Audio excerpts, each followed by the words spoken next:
Добар ден, јас сум Јована Костадиновска, а вие сте со ново во градот. Денес е петок, ден пред викенд и како што ни доликува, а и како што ветивме, денеска ќе ви понудиме викенд дестинации. Со мене се Крушево, Струмица, Дојран и накратко ќе го вклучиме и Берово. Веќе колегите се подготвени, Дарко Штарговски ни се јавува од Крушево, Даниел Дацев ни се јавува од Струмица и Даниела Ристова од Дојран. Добар ден на сите, ќе дадеме предност на дамата. Прво ќе отпатуваме на југот. Како е Дојран? Како е Дијана? Добар ден, студио и од Дојран. Како што рековте, се вклучуваме во живо токму пред Дојранското езеро. Можам да забележам дека е потопло од другиве градови, дека имаме сонце во позадина, иако најавуваат дека ќе имаме некоја промена во временската температура. Какво време се најавува во Дојран за престојниот викенд? Па беше најавено дека ќе има врнежи во следните неколку дена, меѓутоа, еве, денеска не е толку јако сонцето како овие денови што измина, меѓутоа, променливо е, но сепак е топло и привлично за туристите. Остануваш на таа позиција, со тебе разговараме за Дојран како туристичко место. Ќе повикаме изјава од градоначалникот која што ти претходно ја сними. Се гледаме за кратко, идеме во Струмица. Даниел, како е во Струмица? Добар ден, поздрав студио, поздрав до сите гледачи. Во Струмица денеска е малку ладно, но сепак тоа не ги спречува туристите и мештаните да прошетаат низ центарот на Струмица. Токму така и не треба да ги спречува. Какво време, еве и тебе ќе те прашам, се најавува во Струмица за престојниот викенд? За престојниот викенд во Струмица најавено е умерено облачно со повремени врнежи од дожд, но се разбира дека тоа нема да се задржи многу. Тука климата е малку поинаква, па сонцето се надеваме дека наскоро ќе запече повторно. Така, се гледаме и со тебе за кратко да понудиме интересни дестинации кои што ги имате вие таму во околината на Струмица. Ајде ќе ги држиме гледачите да останат со нас и да видат што има да понуди Струмица, а започнуваме со колегата Дарко Штарговски од Крушево. Запечено сонце, таму може да се види убаво време. Како е, Дарко, во Крушево? Да, Јована, времето тука во Крушево е стварно прекрасно. Еве, добар ден до сите гледачи на телевизија Нова од можеби најубавиот град не само во Македонија, него и на Балканот, а тоа е Крушево. Крушево, како што знаеме, е градот на Тоше, градот на нашата историја, градот на илинденците, градот со најстарата зачувана архитектура во поширокиот регион и секако градот со најголем број на музеи. Како што каже и да, градот на Тоше, дури и луѓе кои што не го виделе градот од самиот тој како го представуваше градот и самиот тој, да, беше асоциација на градот, мислам дека и луѓето не знаејќи за градот го засака, ама денеска ќе им го представиме. Ете што може да се види во Крушево и кои знаменитости ги има Крушево. Повели, Дарко, кои ќе бидат твоите соговорници? Нашите соговорници ќе бидат директорот на музеот во Крушево, господинот Зоран Богески, и раководителот на сектора за локален економски развој на општина Крушево, господинот Коста Мицковски. Темата на која што ќе разговараме е тоа сите овие компоненти што претходно ги наброивме ја прават таа приказна наречена Крушево. Сега работата е како таа приказна да ние ја продадеме на светот и колку успеваме во тоа. Еве, бидејќи спомнавме дека Крушево е град музеј и градот со најголем број на музеи на ниво на Македонија, да започнеме со директорот на музеот. Колку музеи има Крушево и што може тука да видат посетителите? Во Крушево буквално самиот град е град музеј. Официјално има 8 музеи, тоа е музеот на Илинденско востание, галеријата Никола Мартиновски, потоа музеј Леарницата, музеот на народно-ослободителната борба, галеријата на икони, Влашката одаја и споменикот Илинден, попознат кај народот како Македониум. Моментално се врши и реконструкција на голем дел од овие музеи. Што точно се работи моментално во Крушево? Во моментот активностите се фокусирани на реконструкција, односно комплетно опремување на музеот на Линденсково стание, каде што ќе биде претежно изложен нов музејски материјал и музејски предмети. Тоа е во завршна фаза, се очекува да започне реконструкцијата на куполата од споменикот Илинден. Исто така во завршна фаза е поставување на дополнување на поставката во музеј Леарницата. За наредната година ќе треба да се заврши галеријата на икони. Исто до крајот на оваа година треба внатрешно да се реновира и музеот, но претходната година се реновираше целосно внатрешно, значи и надворешно галеријата Никола Мартиновски и се отвори музеот Влашка одаја. Домашните, но и странските туристи, што најмногу ги интересира од сите овие музеи кои што ги нуди градот Крушево? Во Крушево патникот, намерник, туристот, посетителот го интересира, значи пред се крушевската архитектура, крушевската природа, нормално познатиот наш Тоше Проевски. Во последно време се јавува интерес и за посета на, што би рекол јас, и така наречените сами куќи музеи, бидејќи во Крушево има 86 заштитени староградски куќи, кои што секоја сама по себе представува на вистина богата етнолошка ризница, која што сочувала многу од својата автентичност низ времињата, така што значи работиме и на аспект на да успееме да ги промовираме и ова наше добро. Со сите овие реконструкции кои што се планираат во музеите, кои што моментално се во тек, дали се планира поставување на нови артефакти кои што досега не се видени во јавноста и кои што нормално би го привлекле повеќе интересот на посетителите? Значи, од нашите истражувања, како установа кои што ги водиме од некаде 2005-2007 година, на вистина најдовме, би рекол, репрезентативен материјал. За жал, сите не можеме да го поседуваме во оригинална форма, затоа што добар дел е донесен од други земји. Меѓутоа, на вистина, постои репрезентативен материјал. Тука би споменал еден документ каде што, да кажам по име и презиме, уште на 8 август 1903 година се спомнува Крушевската република под име Крушевска република, заедно со низината извршна власт, така наречената привремена влада и преседателот на републиката. Сега имавме можност да имаме пристап до еден богат архивски материјал од 238 документи, 40 фотографии и поштенски картички од војводата, крушевскиот војвода Иван Џонев. Значи, од Крушево потекнува и Вселенски патриарх Јоаники III. Така што Крушево на вистина има повеќе историја отколку што може да ја конзумира.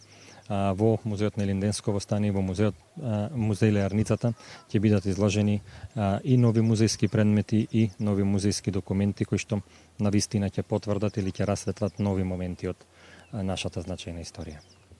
Ви благодарам на разговорот. Како што спомнавме претходно, ова позади нас е една приказна која што треба ние да му ја продадеме на светот.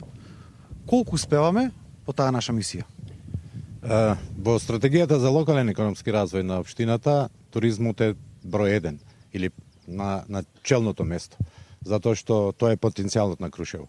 Ќе кажам за она што во моментот општина Крушево го работи, значи ги припремаме, се наоѓаме во последната фаза на припрема на промоцијата на Крушево, што ќе се случува на сајмот во туризам наредната недела во Скопје, значи во деновите 14, 15 и 16. Крушево или општината ќе настапи со пропаганден материјал под наслов, ајде да речам, Крушево природа, култура, авантура. Значи со тоа сакаме да на некој начин го привлечеме потенцијалниот турист да биде кај нас, да дојде да посети Крушево. Значи нудиме Крушево да биде туристичка дестинација во сите 4 сезони. Не е она што го знаеме Крушево зима, лето, него и во оние периоди кога Крушево остануваше малку празно. Тука се трудиме да направиме повеќе проекти кои што на некој начин ќе го анимираат потенцијалниот турист. Ќе кажам дека посебно имаме самите статистички податоци, или поточно да кажам, ни кажуваат дека се зголема бројот на странски туристи. Односно, оние туристи кои што се желни за авантура, или ќе кажам дека Крушево е една од најдобрите дестинации за развој на параглайдерството и змејарството. Ќе кажам дека во летниот период не очекуваат 2 европски такмишења во тие спортски надпревари. Тоа е она што во моментот го работиме. Ќе кажам дека ланска година имавме негдека 22.000 домашни туристи кои што остварија 40.000 ноќевања, значи отприлика 2 ноќевања по домашен турист. Тоа е една константна која што ни се случува, а она што значи странец, значи имаме зголемување за 50% и кај странците е што е добро за Крушево или за развој на туризмот е зголемувањето на ноќевањата. Во просек доаѓа дека странците оствариле 4 ноќевања во Крушево. Кога станува збор за ноќевањата, како стои Крушево во однос на сместувачките капацитети? Крушево е позната дестинација која што дозволува да и оние кои што нема доволно, ајде да речам, финансиски средства да едноставно бидат во Крушево, затоа што цените кои што ги нуди Крушево се доста ниски, а од друга страна нуди квалитет, нуди крушевчани се познати по својот по својата широкоградост, гостопримство. Крушево е познато по добрата храна, добрата, но ефтина храна и квалитетна. Крушево е познато по убавата природа. Значи, Крушево, секој оној добронамери кој ќе дојде во Крушево, може да се најде себе си во она дејност или во оној дел каде што најповеќе му одговара. Дали тоа е авантура, дали тоа е култура, дали тоа е едноставно чист воздух, природа, она што Крушево го нуди убавина. Колку чини сместување во приватниот смештај и колку чини за една вечер сместување во хотелските капацитети? Во летниот период во Крушево цените према категоризираните објекти, према категоријата на објектот кој што се нуди, цените се движат од ноќевање, значи 350 до 700 денари, значи зависи тоа дали е тоа објект со една звезда или со повеќе звезди. А хотелот ги нуди своите услуги, да речеме ноќевање некаде околу 1200 денари, а полн пансион е, колку што јас имам сознание, околу 2000 денари. Како што кажам и претходно, Крушево е хит дестинација која што се повеќе станува, значи, популарна не само кај домашните, туку и кај странските туристи. Јована, дали имаш прашања? Да, Дарко, како што можевме да слушнеме, ноќивање чини од 5 до 10 евра, нели, од 300 денари до 700 денари. Најави интересни проекти што ќе се случуваат, особено спортски настани кои што и привлекуваат и голем број на туристи, голем број на граѓани, верувам дека ќе дојдат. Кажа дека да, има голем број на сместувачки капацитети, односно дека се развиени во Крушево и тоа го слушнавме, но во колкав голем број може да одговорат? Значи, колкави се, до која бројка од прилика, може да одговорат за престојните спортски настани кои што привлекуваат на вистина голема публика? Дали се знае бројот на сместувачки капацитети точно во Крушево и во приватниот смештај и во хотелското смештај? Да. Колку гости може да прими во овој момент Крушево? Да, точно се знае бројот, затоа што согласно законот за угостителство, општината е надлежна за категоризација на приватното сместување. Ќе кажам дека имаме точно 62 објекти во приватниот смештај со близу 600 категоризирани легла. Хотелот нуди околу 200 легла. Детското летовалиште располага со негдека 150 легла и манастирските комплекси околу 120 легла. Дали се најавуваат нови инвестиции во однос на овој сектор? Да, се најавуваат. Има повеќе објекти кои што ги имаат купено бизнисмени кои што сакаат да влезат во туризмот. Тие се објекти, дали се тоа постари индустријски објекти кои што се планира да бидат адаптирани за туризам, така да тоа сега е во почетна фаза на самата таа работа, но се надевам дека во блиска иднина ќе се јават нови објекти кои што ќе нудат сместување во Крушево. Студио?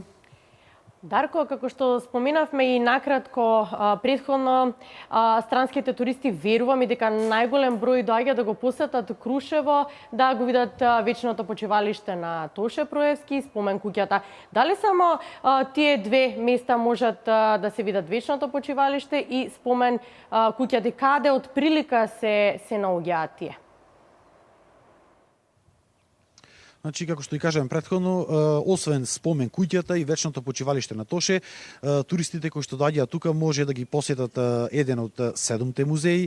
Исто така, атрактивна дестинација која што ја посетуваат тука туристите е манастирот Свети Спас, кој што се наоѓа во подножјето на планината на Крушево, но исто така и манастирот Свето Преображение, кој што се наоѓа на околу 5 до 6 километри од градот. Тој манастир исто така е познат по Тоше, затоа што Тоше учествувал во неговата изградба. Исто така, во чест на Тоше, на само околу 800 метри од тој манастир беше подигнат 33 метарски крст, кој што исто така со текот на годините стана една атрактивна туристичка содржина која што привлекува големо внимание од страна на туристите. Ти благодарам, Дарко, ти остануваш тука, заблагодари се на твоите соговорници. Споменавме дека имаат вкусна храна, ќе се навратиме да прашаме малце повеќе за тоа што нуди Крушево, а сега на кратко ќе одиме во Струмица. Ајде да видиме Струмица што нуди и кои се тие интересни дестинации во околината на Струмица што вие велите дека мора да се посетат. Така, студио Струмица има доста знаменитости, но денеска издвоивме неколку. Тоа најпрво ќе ви ги прикажам царевите кули.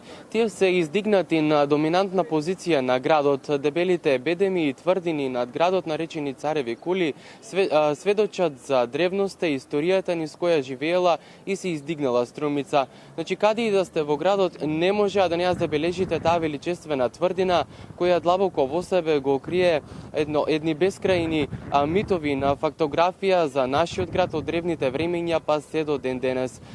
Моментално има нови археолошки истражувања кои постепено ги испишуваат и страниците на историјата за судбината на оваа тврдина, тесно поврзана со судбината на градот Струмица. Цареви кули нудат огромен потенцијал за развој на културниот туризам и на туристичките понуди. Како друга дестинација би навел манастирот Света Богородица Елеуса. Значи, манастирот Света Богородица се наоѓа во селото Велјуса, тоа е на околу 7 километри западно од Струмица и е подигнат на Бигореста карпа. Манастирот е основан некаде 1080 година, тука е основана од сопствени средства на монахот Мануил. Така велат старите архиви и документи.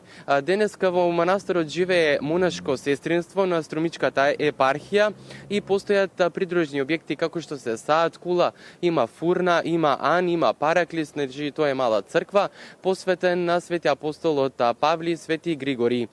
Има и шивачка работилница во манастирот, каде што се изработуваат уникатни одежди, така наречени одежди, значи тоа е облека. Тие се прават со големо внимание, кои се рачно украсени. Од монашките ракоделија застапен е везот на прекривки за светите садови, исто така уредувањето и грижата за манастирот и манастирскиот двор е од страна на монахињите. Се прават исто така и кремови од тревки за рани, хемороиди и други болести. Исто така изработуваат и сувенири и украси кои ги купуваат најмногу туристите кои доаѓаат во Струмица. Во прилог на тоа може да го погледнеме и прилогот за црквата ако е подготвен од режија.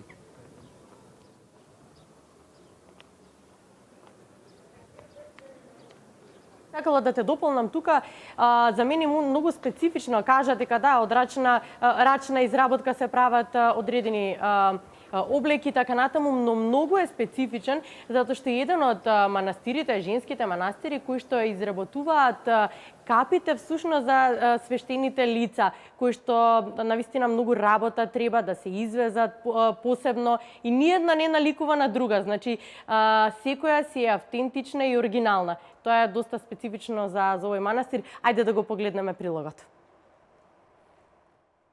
Кога живата во термометерот се искачува на високо ниво, граѓаните спасот од летните горештини го гледаат во планинскиот одмор. Иако планинскиот туризам е гранка која допрва се развива во државава, југоистокот на Македонија има што да понуди во овој дел, велат од туристичките агенции. Колешенски, Смоларски, Габровски водопади, Мокрински извори. Таму температурите се пониски за околу 10 до 15 степени во споредба со температурите во градовите. Според податоците од општина Ново Село, подбила сечките населени места годишно ги посетуваат над 30.000 туристи. Овие наши локалитети се посетувани не само од граѓаните на нашата република, од нашата држава, имаме посетители и туристи и од повеќе држави од запад, значи повеќе од западните држави. Почесто доаѓаат туристи кога зависи од временските услови. Кога е потопло времето, тогаш имаме поголема посета на туристи. Низата продолжува со убавините што ги нуди Берово Дојран, планините Плачковица, Кожув, Беласица, каде може да се најдат уредени туристички локалитети, кои вклучуваат и сместувачки капацитети. Туристичките работници забележуваат дека се менува навиката кај граѓаните од регионот. Од година во година домашните и странски туристи се почесто одлучуваат наместо да се сончаат на плажа, буџетот за годишниот одмор да го потрошат на летување во планина. Бидејќи повеќето од хотелите кои што ги нудиме, значи нудат идеални услови и за уживање во планинските убавини, меѓутоа и за уживање нели како летен одмор, бидејќи повеќето од нив имаат и надворешни базенти кои што може да се користат, меѓутоа нели и со поволните услови за сместување на база на all inclusive ги привлекуваат нашите туристи, значи да можат да го користат летниот одмор во комбинација нели планина. Регионот има потенцијал за развој на манастирскиот туризам. Големиот број манастирски објекти може да го раздвижат овој пазарен сегмент и да донесат нови туристи. Во Струмица манастирот на Светите 15 Тивериополски свештеномаченици е отворен за туристи кои сакаат да го посетат и да ноќеваат. Во туристичките понуди влегува и манастирот Света Богородица Елеуса во населеното место Велјуса, каде што нема сместувачки капацитети, но затоа пак местото кое има фрески од 11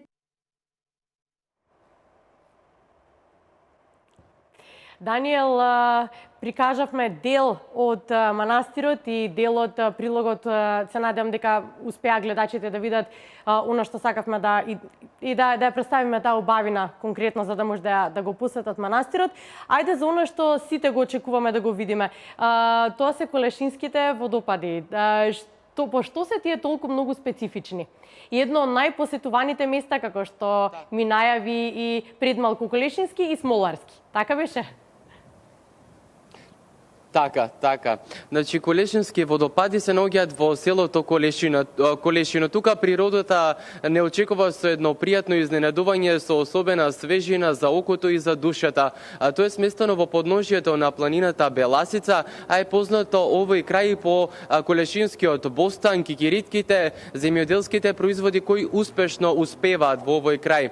Но најубав украс тука се прекрасните сплавови кои ги создава реката Баба, спуштајќи се од највисоките планински врвови. А Колешинскиот водопад е лоциран во долниот тек на реката Баба на надморска височина некаде од 500 метри.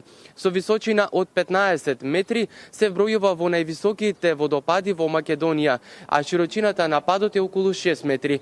Тоа е тектонски водопад и создаден е во гранитни камења. Над Колешинскиот водопад на удалеченост околу 100 метри се наоѓаат уште неколку помали водопади, распоредени во низа повисоки и помали на 4 места. Тие припаѓаат на неговиот централен слив. Колешинскиот водопад, како што реков, е настанат тектонски, но ние имаме и прилог. Ако може, исто така од режија да го пуштат прилогот, па така гледачите ќе видат и целата убавина на Колешино. Ете така ова што го зборувавме да го доловиме, што значи, ајде може да го видиме прилогот доколку е подготвен за Колешински водопади од режија.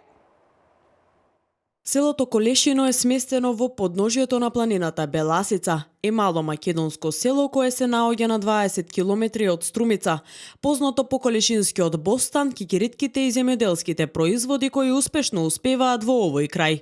Селото е единствено место во Македонија, па и на Балканот, каде ќе најдете специфичен вид на папрат, така наречен кралски папрат или Осмунда регалис, кој расте до 2 метри височина и има широчина до 500 метри квадратни, а се користи во текстилната индустрија.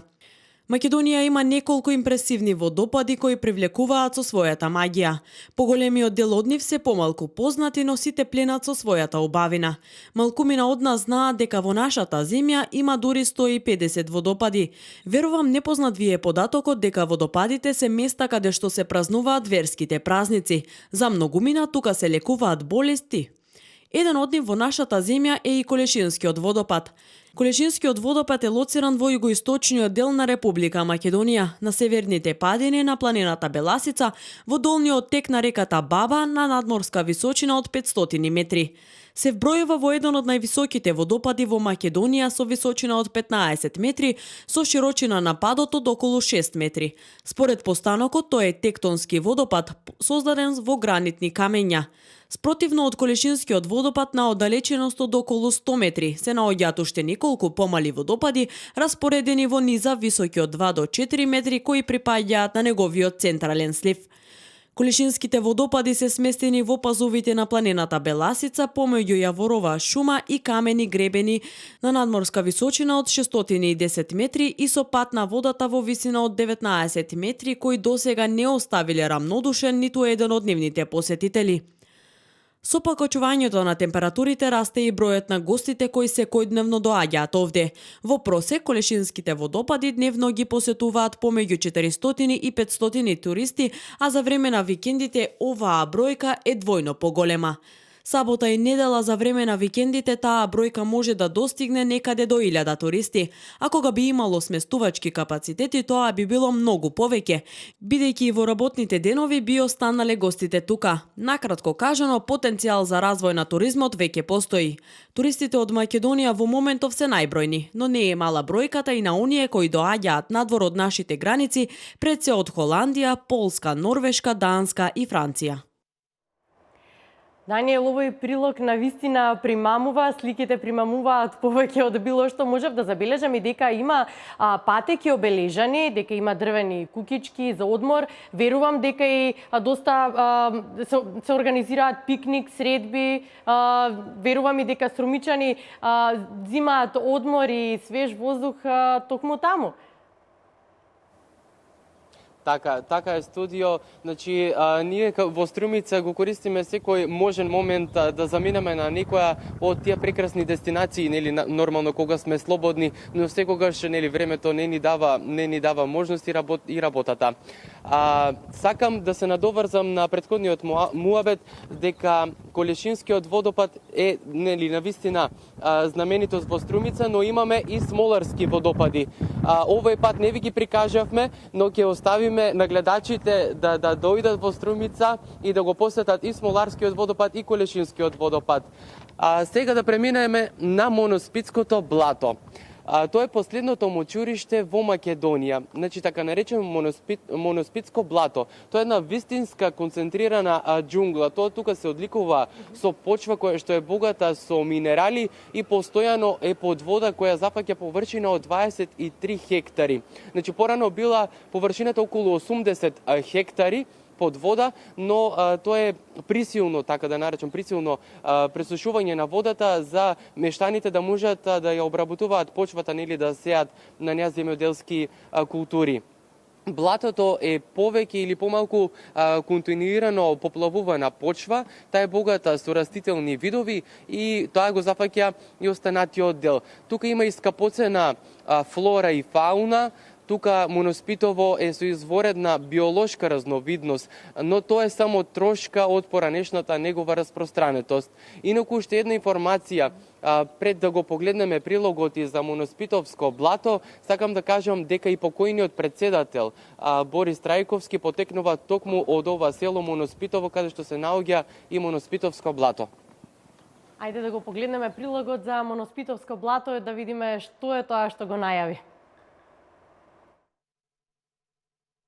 Моноспитовското блато или малата македонска џунгла е последното мочуриште во Македонија. Блатото е остаток од некогашното големо езеро, каде кон крајот на Терциерот живееле мамути и диносауруси. Настанало пред 20 милиони години во време кога се формирало Егејското копно, а подоцна истекло кон Егејското море. До 1947 година зафаќало површина од околу 5000 хектари, а сега познатиот ѓол, како го нарекуваат мештаните, се простира на само 400 хектари, од кои 250 се под вода и трска. Богат со многу видови дрвја, папрати, алги, барска трска и безброј птици, инсекти, пајаци, водоземци, влекачи, цицачи и риби, овој споменик на природата е засолен единствената флора и фауна, живеалиште на редок растителен и животински свет. Најпознати се ендемските реликти, кралскиот папрат и луковата жаба. Од 112 видови птици, најзначајни се црниот штрк и малиот орел кликач, а од сисачите видрите и лисиците. Се наоѓаат и лековити растенија, но и јајца од барските птици. Ова подрачје со години било еден од главните извори за животната екзистенција на жителите од околните села. Масовното искористување и сушување на блатата и мочуриштата со текот на времето ги довело пред исчезнување.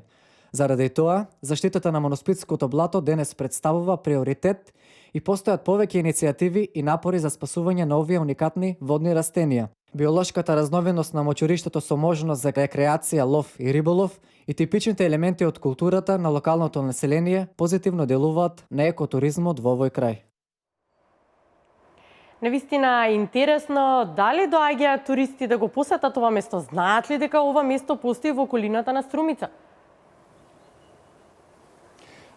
Студио, видете, тоа се уште не е толку распространето помеѓу граѓаните на државата и во околината, но тука мештаните и општината се надева дека ова место ќе го заштитат како последно мочуриште во Македонија, можеби и пошироко, но се уште нема ја достигнало својата вредност кај посетителите. Уште не се знае толку за него. А каде може да се видат најмногу туристи во Струмица? Што е најпосетено место? Кое е најпосетено место? Па вака, како што одивме со прилозите, тука најмногу ни се посетуваат царевите кули, потоа, како што рековме, Смоларски, Колешински водопади, тука се мочуриштата, има и доста други знаменитости, но треба да дојдете во Струмица, затоа не ви ги откриваме сите места, за да се излажете, народски кажано, да дојдете во Струмица и да ви ги прикажеме нашите убавини.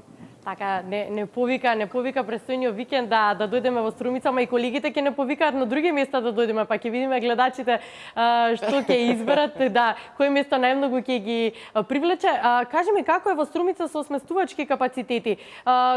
Од прилика на колкав број може да се одговори? Па мислам дека може да се одговори на доста голем број. Знаете, тука се организира и Open Festival, има секакви фестивали кои што се организираат во текот на годината, така да тогаш, например, на Open Festival има околу 100.000, можеби и повеќе посетители, а за тие некои се од тука, а некои се од страна, така да мислам дека може Струмица да одговори на голем број на посетители, а цените, например, не се скапи, значи доста примамливи. Тука започнува некаде од 600 денари, па нагоре, зависи што барате во апартманот или во сместувачката соба. И приватен смештај од прилика 6 евра, така или 10 евра? Како доаѓа? 10 евра. Добро, ти благодарам. Остануваш тука, идеме малце на планина. Да видиме што се случуваше денеска во Берово. Колегата Валери, како што најави на почетокот, ќе ни се јави од Берово да ни каже каков настан денеска утрово беше организиран во кабинетот на градоначалникот во Берово. Повели, Валери? Токму така, денес во кабинетот на градоначалникот на Берово Драги Наџински се одржа настан, поточно 20 на туристи од францускиот град Ливаро, Франција, беа на прием кај градоначалникот, на кој што му ги изнесува нивните впечатоци од тоа што го видеа досега во преубавата Малешевија. Предлагам најпрвин да ја слушнеме изјавата на градоначалникот Драги Наџински од тоа како тој гледа на ваквите настани кои се разбира се во насока на развој на туризмот во Берово. Така, почнавме 2010 година, подпишавме меморандум за соработка со општина Ливаро, во кој меморандум беа предвидени проекти, реализирање на проекти во 5 сфери.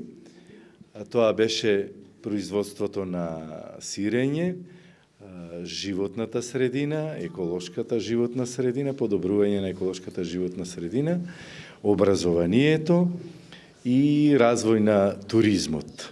Неколку пати водиме земјоделци и производители на сирење од Берово во фабриките за производство на сирење во Франција и тоа е круна. Имаме туристичка група која ќе престојува во Берово. Наша стратешка цел е да го развиваме туризмот. Јас верувам дека со наше залагање како локална самоуправа, со луѓето од Ливаро, оваа ќе продолжи. Валери, за оваа соработка ти не носиш изјава и од французинката која што била денеска на посета кај градоначалникот. Ајде да ја погледнеме изјавата, па потоа имам прашање за тебе. Дали се ова чести гости таму или можеме да сретнеме и други туристи во Берово? Да ја погледнеме изјавата прво. On recherche le contact, bien sûr, humain, et on l'a trouvé ici.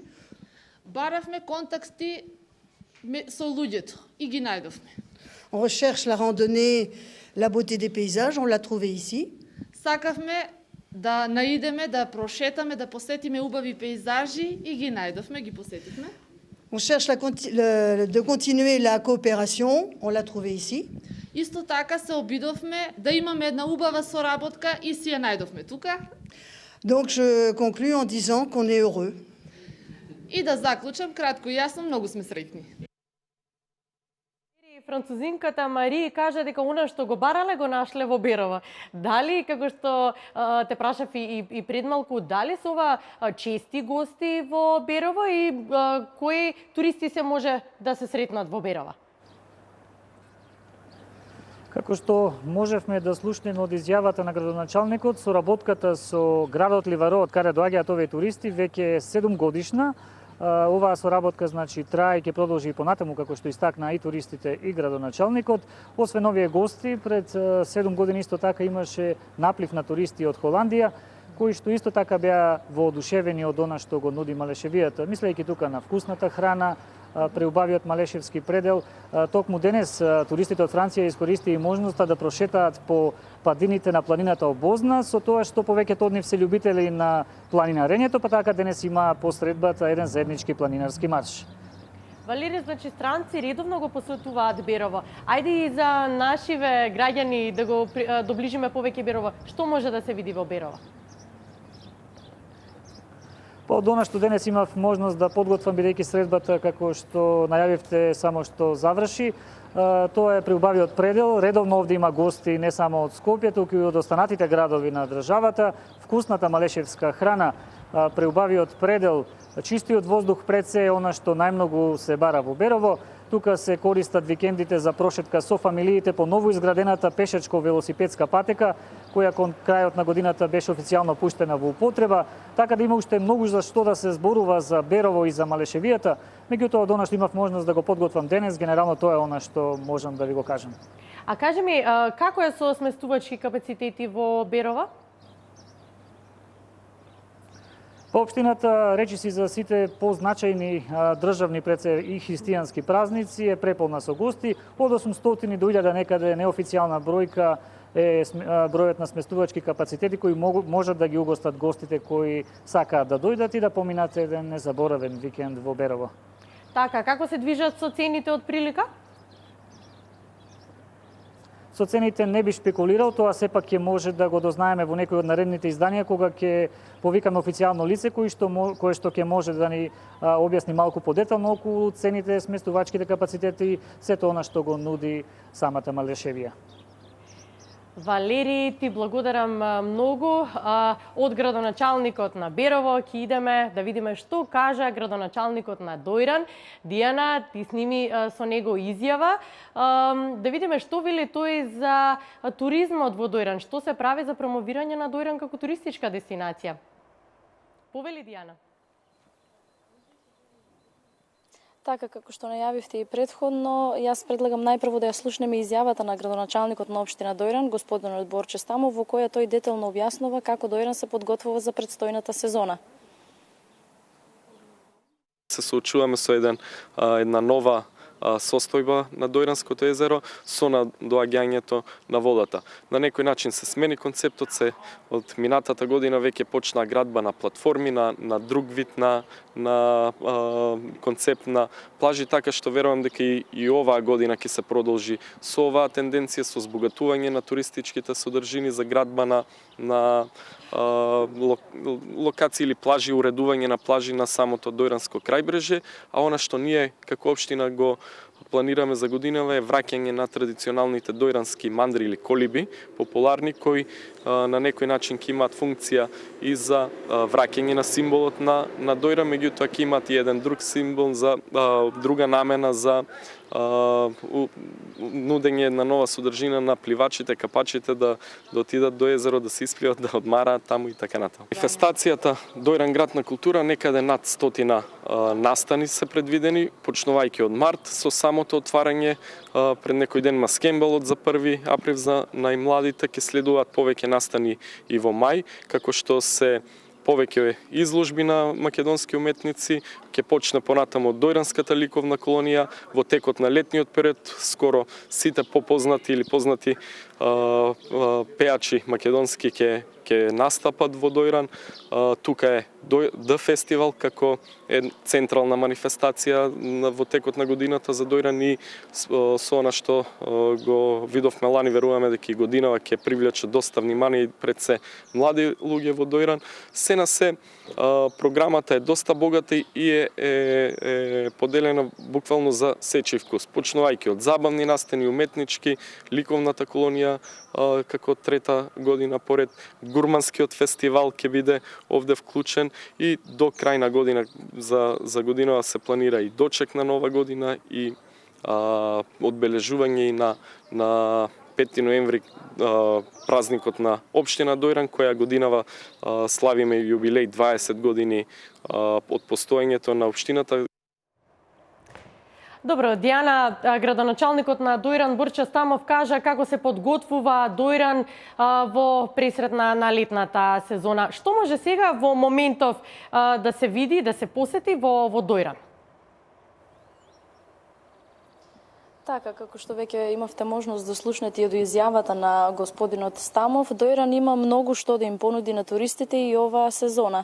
Една од причините поради која што туристите доаѓаат овде и поради која што Дојран им е омилена туристичка дестинација е убавото и сончево време, односно добрите климатски услови. Токму тоа е причината поради која што во Дојран има посетители преку целата година, но најголем број од нив доаѓаат, како што знаете, преку летото.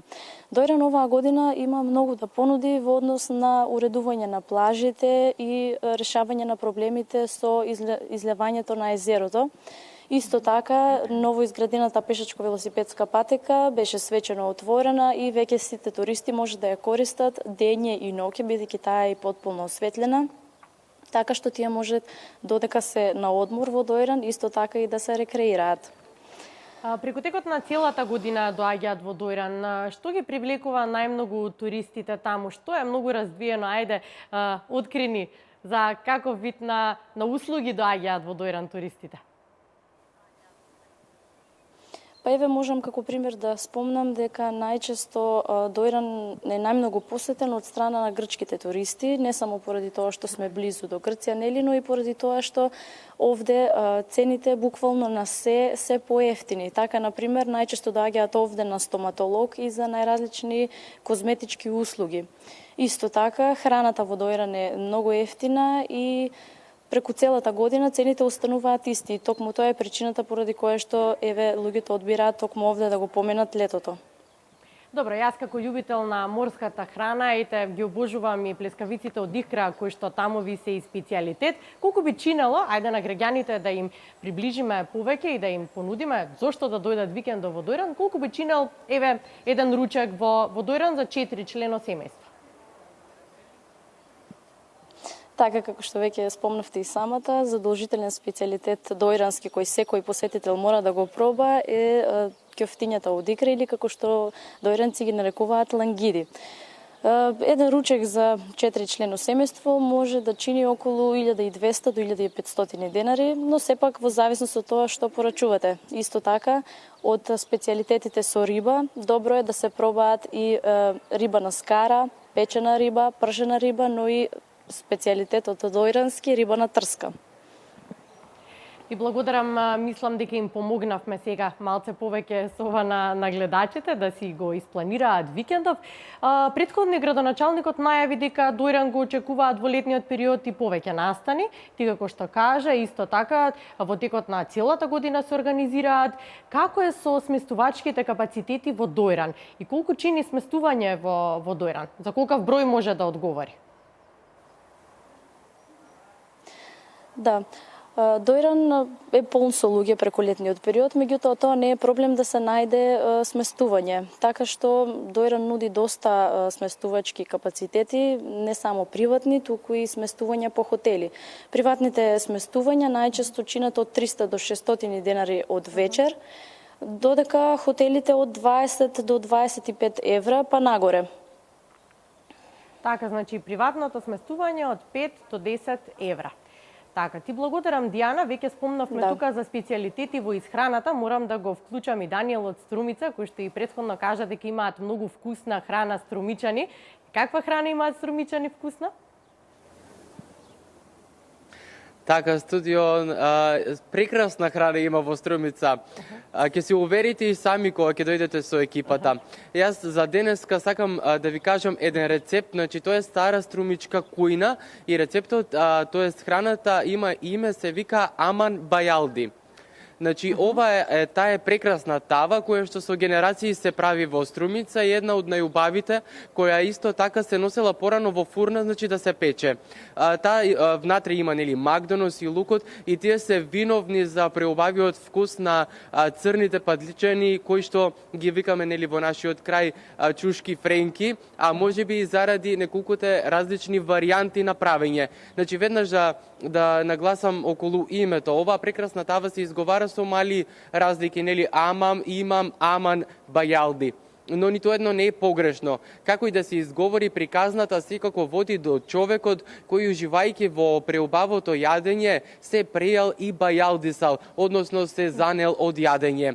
И така со тек на време секое семејство си правило нели мали измени, па во основа има и неколку главни рецепти. Има со мелено месо и без мелено месо. Вегетаријанската варијанта мене ми е омилена, но секако дека со мелено месо можеби уште поубаво. Нели зависи за љубителите како си ја сакат храната. Пред се треба неизмерна љубов за готвење за да се направи оваа струмичка тава Аман Бајалди, но и време, бидејќи ова не е инстант или брза храна.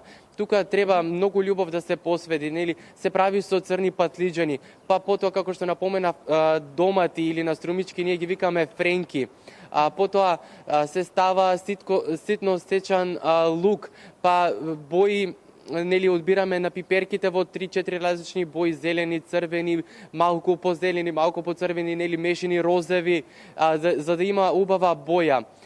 Исто така се става и магдонос. И нели по вкус дали сакате месо или без месо. И тоа сето рецепт е ќе ве чини некаде околу 500 до 600 денари. Сето тоа се прави за околу 2 часа, па ако го правите дома. Така, значи бајалди тава, освен тоа што е вкусна, сигурно и многу убаво изгледа од мешавината на сите тие бои. Можеме да ја сретнеме во сите угостителски објекти како специјалитет на куќата? Може да се сретне, но не секаде, значи тоа е стар струмички специјалитет и секој ресторан не може да го подготвува. Го има во некој од нив, но повеќе кога ќе дојдете кај нас на гости. Даниел сега спомна дека е стар струмички рецепт. Дали тоа значи дека се пренесува од генерации на генерации и дека мора без разлика и во поново време секоја девојка домакинка да знае да го направи овој специјалитет? Нормално, тука главни се бабите кои што пренесуваат нели на внуките и се пренесува рецептот, бидејќи тој се подготвува, сите го јадеме уште од мали нозе и сме навикнати на таа храна. Ти благодарам многу, ти беше со нас во ова петочко издание на Ново во градот. Со нас беа и Дојран, и Крушево, за кратко беше и Берово. Се надевам дека понудивме убава понуда за викендов и ве заинтересиравме каде би можеле да ги поминете овие пристојни 2 дена одмор. Ви посакувам убав викенд пред се, но до тогаш да го завршиме и овој работен ден, а затоа останете на оваа фреквенција, телевизија Нова.